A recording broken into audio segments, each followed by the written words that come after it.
What's happening, everybody? On today's show, we'll start to take a look at this weekend's big non-conference matchup between Alabama and Texas and Austin, as the Tide and Bryce Young bring a lot of firepower against Steve Sarkisian's group. Also, we'll go around the conference as we bring you the SEC Players of the Week, and we take an early look at some of the SEC matchups happening this weekend. Locked On SEC starts right now.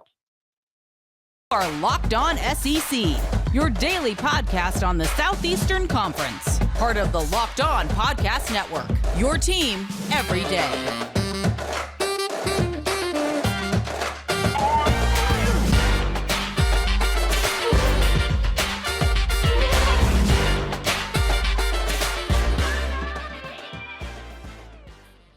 What is happening, everybody? Welcome into Locked On SEC. It's great to have you guys along. I'm Chris Gordy. Thanks for making Locked On SEC your first listen every day.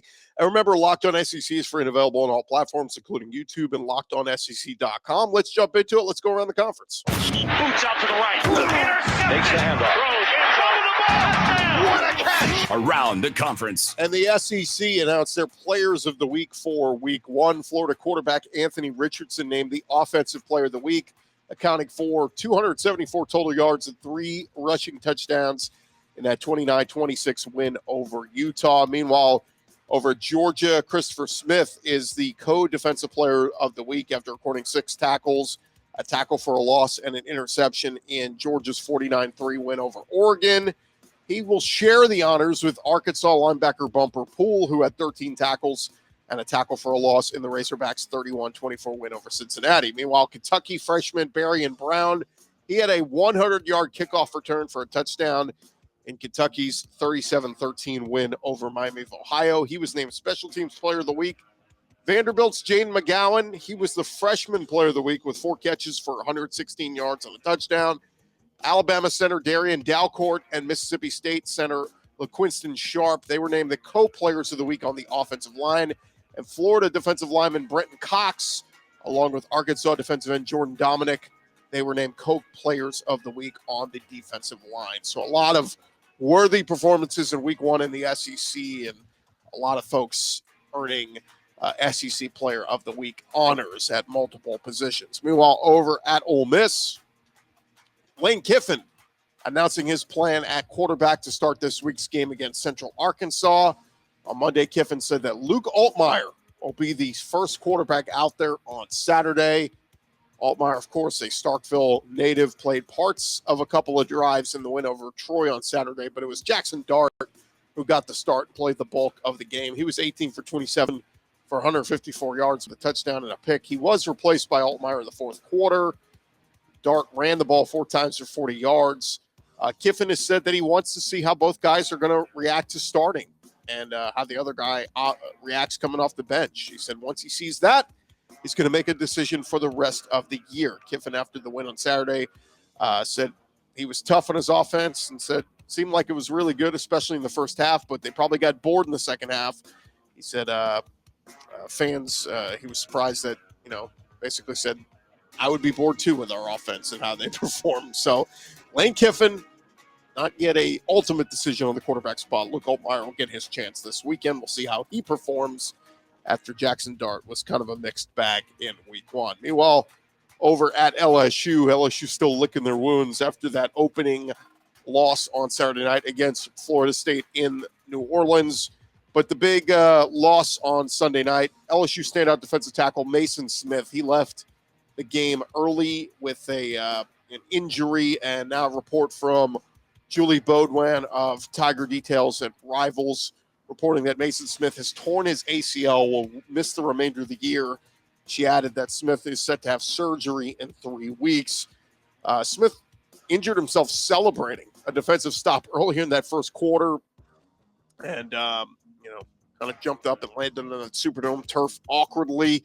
It's a big loss for the LSU defense. Last year, Smith earned freshman All-America honors from the Football Writers Association of America, as well as freshman All-SEC recognition. He played 9 games last year, made 4 starts, had 19 tackles and 4 sacks in 2021 for LSU, and now he will miss the majority of the 2022 season. Meanwhile, LSU star wide receiver Kayshon Boutte was among the LSU players who wiped their social media references to LSU following their Sunday night loss to Florida State. Malik Neighbors and Kyron Lacey also did the same, but Brody Miller of The Athletic reporting that those guys all went dark after large negativity following Sunday's loss.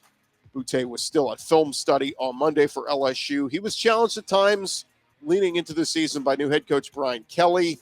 Kelly last week on the SEC media teleconference said Boutte had rounded himself into playing shape and said, I think he's in a position now where he can have a great season. He's got explosiveness. He can catch the long ball, break tackles. Boutte had a disappointing showing on Sunday night, only 2 catches for 20 yards, and those coming very late in the game. LSU will return to action against Southern this weekend. Meanwhile, over at Auburn, a lot of folks liking what they saw out of Robbie Ashford, the backup quarterback for Auburn. And as Auburn prepares to take on San Jose State, TJ Finley still the starter, but Robbie Ashford took over at quarterback midway through the third quarter last week after Finley threw his second in reception. Ashford generated 168 total yards on Monday. Arson was asked if quarterback usage will be the same this week. He said, look, I expect both guys to play. As far as the number of how we utilize it, we're working on that right now. Every opponent is different. He said, look, we knew that was going to happen in how we utilize both quarterbacks. Not everybody else did, but we knew that back and forth would happen, and we got a chance to keep Robbie in there because we were winning the game. He went on to say these guys are all football players. If they're good enough to play, we should find a role for them. I think that just gives guys hope that they can go out there and play, including your quarterbacks. Meanwhile, over at Tennessee, Pat Narduzzi is playing the disrespect card as Pitt prepares for a visit from Tennessee. He says, look, there's only really 2 Power 5 conferences in the country, the SEC and the Big Ten. So we're in the Pee Wee League, and we're going to line up and see if we can play. The Vols are a 5.5-point road favorite going into Saturday afternoon's game at Pitt. Both teams won their week 1 openers. This is the second half of a home-and-home series between the 2 programs. Last year was Kenny Pickett and Pitt winning 41-34 in Neyland Stadium. Narduzzi went on to say, offensively, there's a lot more explosive offense over at Tennessee. There's not a faster tempo offense in the country. He said, so if you guys are up in the box, don't step away because you're going to miss 3 plays if you turn your head. He went on to compliment Hendon Hooker. He said, we've seen for the last 12 years his quarterback, the old Virginia Tech quarterback, has got a lot of weapons with speed everywhere on the field. So going to be fun to see what Tennessee and Pitt do on Saturday up in Pittsburgh. Meanwhile, over at Arkansas, Sam Pittman updating us on 2 of his key defenders who suffered injuries on Saturday. Monday, Sam Pittman saying, we're not ready to figure out Jalen Catalon's situation, or we haven't yet. Miles Slusher is in the same boat. I think Isaiah Nichols is going to be fine. As for getting ready for South Carolina, Pittman said, there's going to be a plan either way. He said, I'm not real concerned about it. It is what it is. You hate it, but it's a physical sport. That's why they pay us a lot of money so we can get guys ready to play and recruit them for depth. Catalon suffered a shoulder injury while Slusher appeared to have a neck or collarbone injury. Of course, Catalon had suffered a shoulder injury before, was one of the big reasons why he forewent going to the NFL and came back for another season at Arkansas. Sam Pittman went on to say, look, it's an 11 a.m. game this week. We need a loud crowd. I know it's early, but Georgia was early last year, and they were loud as I've ever heard it. They definitely got to bring it. We need that against South Carolina this weekend. Meanwhile, Mark Stoops over at Kentucky updating us on a couple of his absent players. Chris Rodriguez, the running back, and linebacker Jordan Wright, both been sidelined. Stoops met with the media and said, look, I don't have anything I can report. I've also been very transparent with you, tried to be the best I can. There are things going on, layers to this that have been advised I really can't comment on. Rodriguez was projected to be among the best running backs in the SEC this season. As the Cats get ready for a road game at Florida, Mark Stoops and the staff made some changes to the O-line. Kenneth Horsey now listed as the starter at left tackle, and David Wallabaugh now listed at right tackle. DeAndre Buford is the backup at right guard. That leaves the starters with left guard Jager Burton, Eli Cox at center, Tayshawn Manning at right guard. And other moves, Lavelle Wright is second at running back as he replaced Ramon Jefferson. Meanwhile, over at Florida, Billy Napier and his crew kind of pumping the brakes following their big win over Utah over the weekend. on Monday. Napier said the Gators still need to focus on responding to success the right way. He said, I know we're already put the crown on the Gators, but we still got a lot of work to do. You got to operate in truth. You hear the things you want to hear. You don't hear the things you don't want to hear. Keep in mind, Florida, if they don't get that interception there at the goal line, Utah's probably going to punch it in there and win the game. So you made the right plays, but also the opposing team was right there to take the win away from you. Napier was pleased with his offensive line. He praised the physicality of Osiris Torrance, naming him one of the players of the game. He said, I think that's one of the areas where we played the way that we want to play. We were fortunate to win the game. We were very pleased with the intangibles of our team. Meanwhile, over at South Carolina, Shane Beamer's crew, they're dealing with some issues on that offensive line. And Stephen Garcia, former South Carolina Gamecock quarterback, he said, look from my perspective that Spencer Rattler was almost noticing the rush before it got there. I feel like he escaped the pocket a little too early at times. Needs to trust his offensive line. And while Georgia State ran some schemes and blitzes to create pressure, Garcia said the offensive line did well overall. He said, I just felt like I saw Spencer running a little bit quicker, taking off a little bit sooner based on my opinion, whether or not the reads weren't there or whether or not he misread or just wanted to run, I don't know. Lastly, Kirby Smart over at Georgia. They are getting ready for their game this weekend. Kirby said, look, we got a lot we need to improve on. The most obvious, there were a lot of mistakes with our freshmen, mistakes that even they'll tell you. He said, we call them WTFs. There's a lot of things like, why did you do that? You didn't do that all year. The largest growth for those games is game 1, 2, 3 in terms of reaction to their mistakes and what makes a guy and allows a player to not make the most glaring mistakes. He went on to say inside linebackers had some of those moments, but they played with confidence. He also believes in the idea that being loud and wrong is better than being quiet and right. Explain the importance of playing with confidence. So there you have it. That is the latest news going on around the conference. When we return, we're going to touch a little bit on this matchup between Alabama and Texas. We're going to talk with Luke Robinson of Locked On Bama. We'll also talk with Jonathan Davis of Locked On Longhorns to get the Longhorn perspective. That's coming your way in just a second. This episode is brought to you by Underdog Fantasy, the easiest place for you to spice up the college football season. It is very easy to play while you watch your favorite team play. And here's how it works. You can win cold hard cash in a single game. Underdog has investment backing from Mark Cuban, Kevin Durant, Adam Schefter, among other big names. They've always been focused on building superior products for a fun user experience, and their customer support team is top-notch. It is the best in the business. Go check them out. It is Underdog Fantasy. Sign up right now with our promo code Locked On, and Underdog will double your first deposit up to $100. So if you deposit $100, you're going to get $100 free. Go to UnderdogFantasy.com, or you can go to the App Store, find the Underdog Fantasy app, download it right now. That's Underdog Fantasy, promo code Locked On. And again, they are going to take care of you through their Underdogs Pick'em game. You can look for your favorite player stats, pick whether you think they're going to end up with a higher or lower total than that stat in this week's game. And if your picks are right, you can win up to 20 times your money in a single night. Sign up at UnderdogFantasy.com with the promo code Locked On and get your first deposit doubled up to $100. That's Underdog Fantasy, promo code Locked On. Get in on the college football pick'em action today.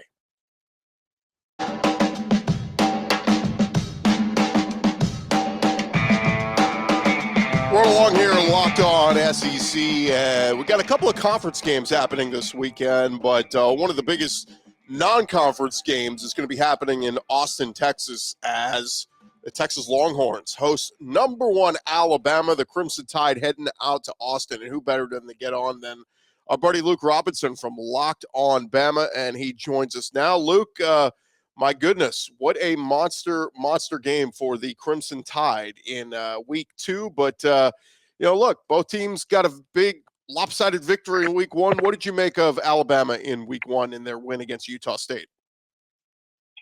Yeah, I thought that Alabama looked just perfect. Not perfect in the sense that they played a perfect game, perfect for a Nick Saban Alabama team, because here's what they did. They beat the defending Mountain West champs by 55 points, and they shut them out. Yet they still had a lot to work on. There's a lot that can happen to make this Alabama team even better. There were some missed throws, even from the great Bryce Young. He was not on his A game, yet he ended up with 195 yards passing, 5 touchdowns passing, and 100 yards rushing with another touchdown rushing. So, yeah, pretty incredible. For him to be able to have a 100-yard rushing game and a almost 200-yard passing game with 6 total touchdowns, yet there's still a lot that can be done. Yeah, it's interesting, Luke. We when I was going back through the numbers from last year, I guess I didn't remember, like, Bryce Young rarely ever ran. I mean, it was kind of, it was just his arm, and he would use his running ability to buy himself time, roll out the pocket, and find his receivers and all that. But tucking it and running it wasn't really something we saw much from Bryce Young in the Heisman Trophy season. But my goodness, in week 1, a 60-yard plus run, where he tucked and ran it once, but over 100 rushing yards. This is crazy. If this is just going to be another dynamic of Bryce Young's game in following up his Heisman Trophy season, this is just another dynamic for Alabama to really be a super threat offensively. Yeah, and I think a couple of things about this. Number one, last year, Alabama didn't really have much of a backup. I mean, the backup was still Jalen Milroe, but Jalen Milroe had even less experience than Bryce Young did last year. And Bryce Young only got to play very sparingly in 2020. So I think the call to action for Bryce Young was, hey, we don't really want you running unless it is like the only option. Well, now I think that you can say, okay, they feel a little bit better about Jalen Milroe. And Bryce is smart enough to know, hey, I'll get down. I'm not going to take any hard hits I don't have to take. And they feel a lot more confident in his ability to run and run very smartly. Here's the thing, a couple of his runs, you could even see on the long run specifically. You could see he was looking around like, is somebody going to tackle me? I just don't want to be tackled. I don't want to be tackled from behind and hurt my ankle or anything like that. And it's not like he's running timid. He's running smart. On the touchdown run he had, he was dying to pass it. He wanted to find somebody to pass it to, but it was just so open, you could not take that easy 6 points. Bryce Young's just a very cerebral quarterback, and he understands where his future lies. It's in the NFL, and he's going to make money on his arm, not make money on his feet. And he's just very smart about it. And I think, though, he also wants to do whatever it takes for his team to win. And meanwhile, the University of Alabama right now feels a lot better about Jalen Milroe as a backup. There'll be some people that point to his interception, but I'm okay with that. Take your deep shot while you're out there. Try and work those kinks out. I'm glad he threw that in a sense because it's going to give him something to learn from. What did you make of Jahmyr Gibbs and his Alabama debut as a running back? We saw, a little bit of the breakaway speed, but what'd you make of Jahmyr Gibbs in his debut? Liked him a lot. Look, it wasn't a Heisman-worthy performance or anything. He didn't have a touchdown. He did have 9 carries for 93 yards. And, look, he didn't have a lot of opportunity to return kicks or anything because Utah State only kicked off once. So he only 9 carries because Alabama was able to score pretty quickly and with such ease. He could have scored that touchdown on his very long run of 58 yards. That was a very good-looking run. That is the kind of runs I expect to see Jahmyr Gibbs have, once or twice a game from here on out. He will certainly get more than 9 carries from here on out. He's a dynamic player, really like him a lot. And I think that part of it is going to be his learning and developing a chemistry with the offensive line, too. And I think everybody loves to talk about the chemistry of the offensive line as a whole. I think it's best for the quarterback to also know a little bit about the offensive line. They may have an idea in the back of their heads that they can't admit publicly when I'm supposed to hit this hole, I know that this particular player likes to do this or whatever. And so maybe they can make a little bit of a move in advance. And I think he's going to get a lot better. I feel like he's going to easily be 1,000-yard back barring injury. What did you make of Alabama defensively? I mean, obviously, look, you shut out an opponent. It's something that doesn't happen very often. I think in an opener, you got to go back to the 80s when Bama beat Temple and shut them out. But what did you make of, at least defensively, seeing a lot of pieces get worked in? We got to see Eli Ricks finally get in and play some corner. But what did you make of the defense? Because honestly, Luke, no sacks. Everybody's going, what's wrong with Will Anderson? What's wrong with the defensive front? They didn't get a sack. Yeah, well, they didn't get the sack because they didn't have a lot of opportunities because it was a sort of a quick strike offense. And unfortunately for them, there weren't a lot of strikes. And, it was the first time Utah State's been shut out since 2007. And so that's nothing to be, nothing to be ashamed of. I mean, they should be very thrilled about that. And look, the defense is going to catch them. They created no turnovers. They got no sacks. Like you said, there were some tackles for loss. Will Anderson did literally take the soul from another running back. I mean, just absolutely obliterated him. It was like he was just shot out of a cannon, and then that guy just exploded into confetti. I mean, it was just a fabulous play. And, Utah State just didn't have a lot of opportunities for Alabama to make those sacks. I mean, there were a lot of 3-and-outs. They only had about 140 yards plus or minus, and 21 of those yards came on the first play of the game. So, I mean, the defense was disgustingly good. But you're absolutely right. When you look at the stats, if you don't look at the yardage necessarily, if you look at the stats and go down and say, well, nobody had a sack and nobody had a pick and nobody had a fumble recovery. Well, when you go 3-and-out, 3-and-out, 3-and-out, 3-and-out, that doesn't give you a lot of opportunities to make any of those things happen. You're absolutely right. And look, it's going to be a fun game in Austin this weekend, Luke. It stinks, in my opinion, that's an early game. Maybe it plays in Alabama's favor that's an early game because – a 7 or 8 o'clock kick in Austin, give everybody all day to lube up and get ready for it. I think it would be a little bit more of a hostile environment, but it's going to be a packed house and Darrell K. Royal Stadium. It's going to be a future SEC venue. So we get a little preview into Alabama and Texas once they get in the SEC. But what do you make of the comments? I saw Sark said this week on the Bama game, quote, "My goal is to be in Dallas on December 3rd. This game has no impact on that. We don't impact them going to the SEC championship." I get that it's a non-conference game, and at the end of the day, it doesn't have much bearing on anything. But, I mean, it doesn't mean something, right? I mean, we can't downplay this, and maybe it's just Sark expecting a loss as they're about a 20-point underdog, according to BetOnline. But, I don't really like him downplaying this as, this game doesn't matter. We could still win the Big 12 if we lose this one. Boy, that's sort of opposite of the Gene Stallings approach. I remember Gene Stallings was talking about Alabama playing some cupcake team, and somebody in the media said, well, is this game even important? And Gene Stallings said, if you don't think this is a big game, just try losing one. And I think Sark is doing the absolute opposite. Of course it's a big game. Of course it is. If Sark goes out there and gets embarrassed 52-10, 60-20, then it's going to look really bad for him. Nobody's going to care. The Texas boosters and fans aren't going to care that Alabama's the best dynasty run of any team in college football history. They're not going to worry. They're Texas. They shouldn't be getting beat like that. And it's kind of a silly thing to say, and also makes me think he's still not necessarily ready for prime time as a coach. I mean, look, you just can't say things like that because that type of attitude spills over to the team and the team energy. And I think, look, it is a big game. And it's not a conference game, so that part is right. I mean, if you really want to get down to brass tacks and say, look, he told the truth, it's not a conference game, okay. But, man, if you don't think this is a statement game, if you don't think that the fans are looking at this like this is how we're going to measure ourselves, I mean, even if Texas were to lose, by 7 points, 10 points or whatever, I think the fans would look at it almost as a win, right? I mean, they're a 20-point underdog at home. But if you get blown out, and then your reasoning is, guys, we're just trying to get to Dallas for the Big 12 championship game. Nobody's buying that. You are the game. Fox is going to be broadcasting the game, and game day is there. That tells you how big this game is.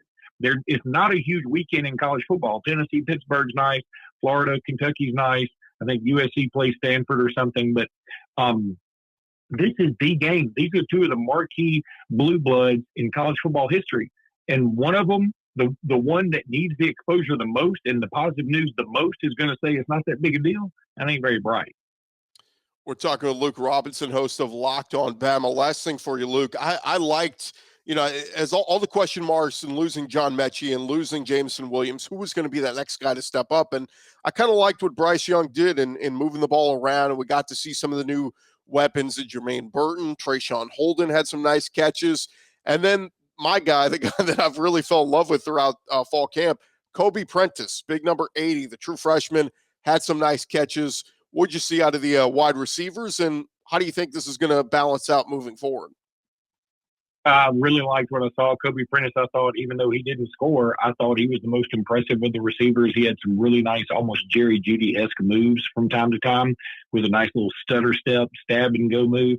Jermaine Burton, I was glad to see how good he looked. Now, look, what's interesting about him, he and Bryce Young, both being from the California area, even though Jermaine Burton originally from Atlanta, I believe, but they have known each other for a long time, so they have a bit of a rapport. And then, of course, Trayshawn Holden, another guy that's been a scrimmage king of late. He had 3 touchdowns in Alabama's final scrimmage.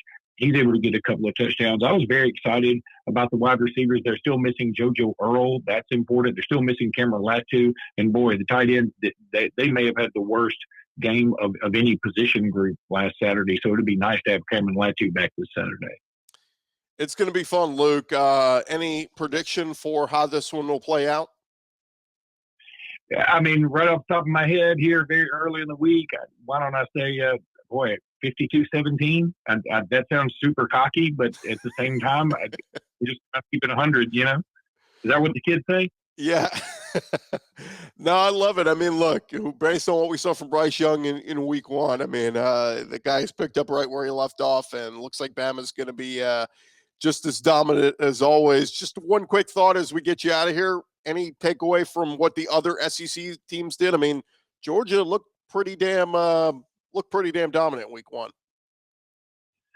They did. Georgia looked absolutely unbelievable. I mean, they reminded me of Alabama 2010 when Alabama went to Duke and absolutely put on a show.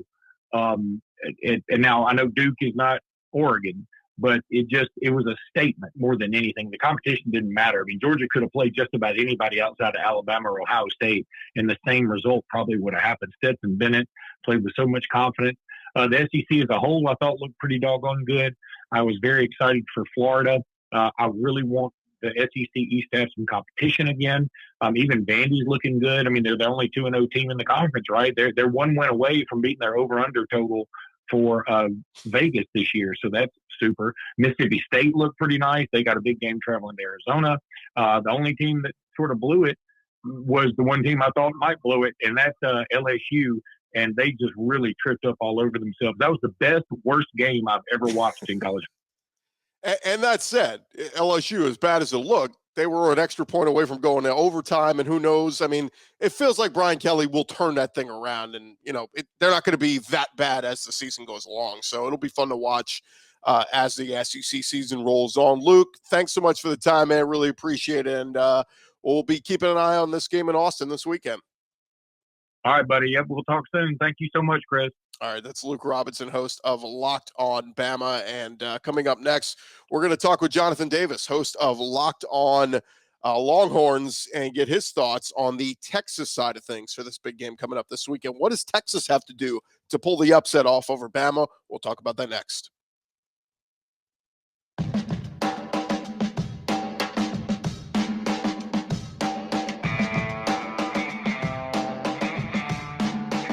Going along here, Locked On SEC, and we are getting ready for a big one happening this weekend. We're going to talk with Luke Robinson of Locked On Bama, but also going to do a little cross promote with our buddy Jonathan Davis, who is host of Locked On Longhorns, and he joins us now. And Jonathan, you're a future member of the SEC, so welcome into Locked On SEC. But man, what a monster game in week 2. How are you, man? I'm doing well. Thanks for having me on Locked On SEC. And like you said, the biggest game of the Sarkisian era at Texas so far takes place this Saturday between Texas and his old boss, Nick Saban in Alabama. Yeah, I don't know how many SEC fans saw it, but Texas Longhorns beat up UL Monroe in week 1, 52-10. Overall takeaways from what you saw in the first game of Quinn Ewers getting started there in Austin. Yeah, I thought that he settled in really nicely. His first two passes were really bad. He almost threw a pick to Xavier Worthy on his first pass, and he did throw an interception on his second pass. But I thought he did a great job after that, settling in and really understanding that there's so many playmakers in this offense. And all he has to do is just take the open read and go from there. And then that's when we saw 6 catches from the tight end, Jatavian Sanders. Bijan Robinson got going in the run game and the passing game. So I thought Quinn Ewers came out and showed us that gunslinger nature that we know him to have early on. Made a few mistakes. He settled in after that, and I thought he had a really good start for his first time playing real football since 2020. Yeah, I was going to say, look, the quarterback spot has been such a transitional spot for the Longhorns throughout the past few seasons. And it does feel like they finally have some stability there in Quinn Ewers. But overall, from what you saw from him, I mean, does it look like this is the guy that's going to help get some stability there at that quarterback spot? Yeah, absolutely. I think when Sark was asked about why he named Quinn Ewers the starter, he just talked about he has the playmaking ability. He's a natural passer. And I think you saw that, in the start against Louisiana Monroe, just his ability to throw from different arm angles and his ball placement, I think is second to none. And he's still growing. He's a young quarterback. But I think what you saw in Louisiana Monroe gives you, hope that he can bring some stability to the quarterback position over the next 2 years at the 40 acres. What did you make of the rest of the team? Obviously, Bijan Robinson, the big featured running back, he had 70 yards and a touchdown, and looked like the defense got after it pretty well. I think 3 sacks that counted defensively against UL Monroe. But what'd you make of the team as a whole? Yeah, like you said, Bijan is Bijan, but that running back room, which is probably the best running back room in the country, they all did some really good things. And then, Jatavian Sanders emerged as a playmaker at tight end with 6 catches for 85 yards, the most yards by a Texas tight end since 2007. Believe it or not. And you still have a lot of playmakers at the wide receiver position. And then you talked about the defense. The defensive line swarmed. When you looked at it last year, this Texas team wasn't great in the trenches on either side, offensive line or defensive line. And the defensive line swarmed to the ball, like you said, 3 sacks, only gave up 2.2 yards per carry to Louisiana Monroe. Although it is Louisiana Monroe, you have to play who's in front of you. And they dominated them, held them to 3 points for the majority of the game, gave up a late touchdown in the fourth quarter. But by that time, they had already scored 52 points. So I thought the defense looked really good. And then the offensive line, which was a problem for the Longhorns last year, graded really well. Albeit against Louisiana Monroe, but you do have 2 true freshmen starting, and Kelvin Banks at left tackle and Cole Hudson at right guard. And a lot of people wanted to see how that would affect this Longhorn offense, who's expected to be really explosive. And so far, so good. The offensive line looked great as well. We do have a couple of transfers that came from Alabama to Texas that know Steve Sarkisian very well. One of them, Ajay Hall, who had an incident a few weeks ago where he kind of ended up suspended, albeit we'll see. I don't know if he'll be back this week, but Jaleel Billingsley, another one, the tight end who transferred. We didn't see him in week 1, but what's your thought right now on both of those guys? Will either of them get into this game this Saturday? Yeah, so Sark announced after the ULM game that Jaleel Billingsley is in the midst of a 6-game suspension, so he will not be back until after the Oklahoma game. Ajay Hall he did announce that he was back on the team. He did not play at all in the ULM game. And so I just think it depends on how much he can take into practice this week, get the Bama install and how much he understands. And Sark feels comfortable putting him out there on Saturday. It's a big game. And, obviously Sark wants to win. And so he's going to put, the players out there that know what needs to be done and have a rhythm with Quinn Ewers out there. So Jaleel Billingsley, like I said, he's suspended until after the Oklahoma game. And Ajay Hall, I think, he might get in the game a little bit, but I can't see him having a huge impact with him not playing against ULM and this being a big week of practice. Talking with Jonathan Davis, host of Locked on Longhorns. And Jonathan, I don't know if I liked the quotes from Steve Sarkisian this week as he downplayed this game and said, look, our goal is to be in Dallas on December 3rd. This game has no impact on that. We don't impact Alabama going to the SEC championship. And while he's right, I think it does kind of downplay this game as, look, it's a significant game. It's a really big non-conference game. If Texas wins, man, that's going to do a whole lot to fire up this fan base. And if Alabama wins, hey, look, it's just another bump in the road to them running off to hopefully another undefeated season. But what do you make of Sark kind of downplaying this matchup and saying, hey, look, we can still win the Big 12 even if we lose this one? Yeah, I kind of agree with you, right? I mean, it kind of comes off as like conceit and defeat a little bit, right? When you say, well, this game doesn't matter too much from what I'm trying to do this year. I think you have to come out and approach this game like every other game. And like you said, it's a huge game, I mean, just from not only the hype around it, but, you talked about the storylines with the Steve Sarkisian and the Kyle Flood and the Jeff Banks coming over from Alabama, Ajay Hall, Jaleel Billingsley, Keelan Robinson transferring over from Alabama, the Nick Saban, the Steve Sarkisian matchup. This is the toughest matchup, like I said, that Sark has faced since he's been at Texas and likely will face in years. This is Quinn Ewers' first big test. This is a huge game for a team that has, 57 out of 85 scholarship players are underclassmen, right? And so this is going to be a huge test for a young team to see where they are. Now, if they lose this game, does this ruin their season? Does this change their goals? Absolutely not. But I definitely think that you have to approach this game the same way you would approach Oklahoma, Baylor, or Oklahoma State. You have to go out, put all your chips to the table, and try to win it. And so I think that Sark plans to do that, but I don't think that quote was representative of that. So I didn't love that from the press conference, but from what I know from Sark, this coaching staff, and the players, they're going full throttle on trying to win this game on Saturday. Well, let's get into it, Jonathan. What needs to happen if Texas is going to pull off the upset over Alabama? What do they need to do? Well, I think your best players have to be your best players, right? On offense, Bijan Robinson, if you looked at it on both sides, you would say probably Will Anderson is the best player in this game. But then after that, I think there's a debate between Bryce Young and Bijan Robinson, right? And so I think Bijan Robinson has to be the best player in this game. He has to dominate, maybe give you, I think, 200-plus yards from scrimmage, really just have his Heisman moment, right? We talked about him being a Heisman contender this year, maybe having a chance to get to New York if Texas does some things.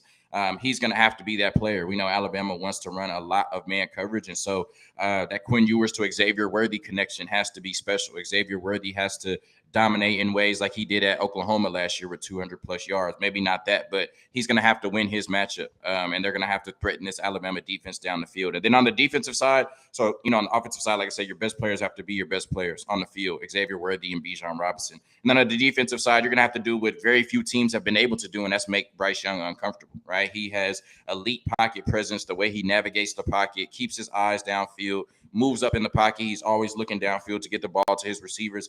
And like we saw against Utah State, he could take off and run when he needs to. He had a 63-yard scramble in that game. So he doesn't profile as a dual threat quarterback, but he definitely can hurt you both ways. So Texas, which was triple digits in defense last year, they showed up really well against ULM, but this is a tough test. And like I said, they're going to have to find a way to make Bryce Young uncomfortable, which few teams have been able to do. Last thing for you, Jonathan, any solace you take in seeing that, look, the dynamic of Will Anderson and Dallas Turner and that elite pass rush? They had no sacks last week against Utah State. Do you think maybe Sark is looking at that saying, we got to do what Utah State did, and let's get the ball out quick and make them a non-factor? Yeah, I think you would love if you could have that, that happen. If you could just run the ball, get the ball out quick, and them not have any sacks at all. But, I think that's easier said than done, right? You can go into a game and project that, but you still got to go out there and do it for 60 minutes. So I think Sark will have a game plan to try to protect Kelvin Banks at left tackle and try to protect his redshirt freshman quarterback in Quinn Ewers. But at the end of the day, you're talking about two of the best pass rushers in the nation. They're going to get pressure on Quinn Ewers. It's about how they respond to it as an offense and how they move the ball down the field. I think that they got 0 sacks last week and won 55-0. So I think there's a couple more stats that are probably important than that. If you get knocked down, get back up and live to see another play. And I think that's going to have to be the mentality if they want to try to compete or beat the Alabama Crimson Tide. You got a score prediction for us? Alabama more than Texas. Hook 'em. He is Jonathan Davis, host of Locked On Longhorns, and he's going to be joining us very soon here in the SEC. Sooner rather than later. The 2025 sounds like it's going to happen sooner than that. Jonathan, thanks so much for the time, man. Really appreciate it. Yes, sir. Thank you, Gordy. All right, we got more coming up for you here on Locked On SEC in just a second.